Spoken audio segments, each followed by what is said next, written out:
Sodeke of Egba, the lion who built a kingdom. Not all men are born great, but some carve their names into history with fire and steel.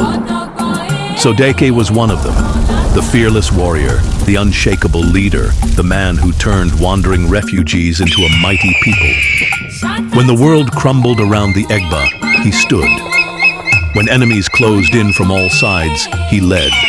And when the time came to fight, he became war itself. The Egba people were once powerful under the Oyo Empire, but empires fall and chaos follows. Oyo crumbled, and like vultures, enemies came from every direction. Fulani jihadists, Dahomey warriors, and ruthless slave raiders. Villages burned, families were slaughtered. The Egba had no home. Then a voice rose from the ashes. "We do not run, we do not kneel, we rise." Sodeke led his people through fire and death, through forests thick with danger, across rivers that swallowed men whole. Behind him, the Egba marched, not as scattered refugees, but as a nation reborn.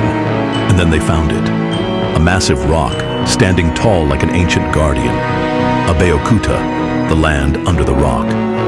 Here, we will build our home, and here, we will make our last stand.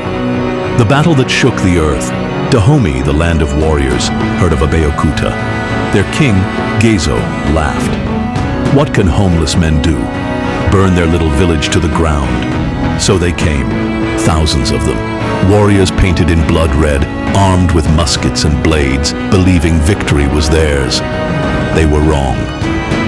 Sodeke stood at the gates, his war staff planted in the ground. He did not order men to fight, he led them into battle. The air exploded with musket fire, arrows rained from the skies, swords clashed in the dust.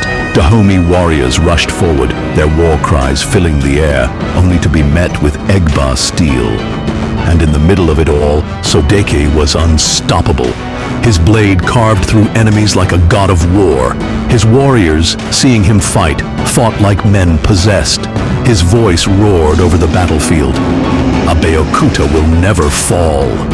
By nightfall, the ground was soaked in blood. Dahomey warriors, once proud and fearless, turned and fled.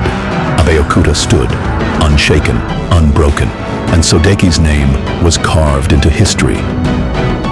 The legacy of a warrior king. Sodeke was more than a warrior. He was a protector, a legend, a lion among men. Even after his time, his spirit never left. They say when the wind howls through Abeokuta, it carries his voice. When warriors sharpen their blades, they whisper his name. Because Sodeke never truly died, his name lives on. His kingdom stands, and his legend will never fade.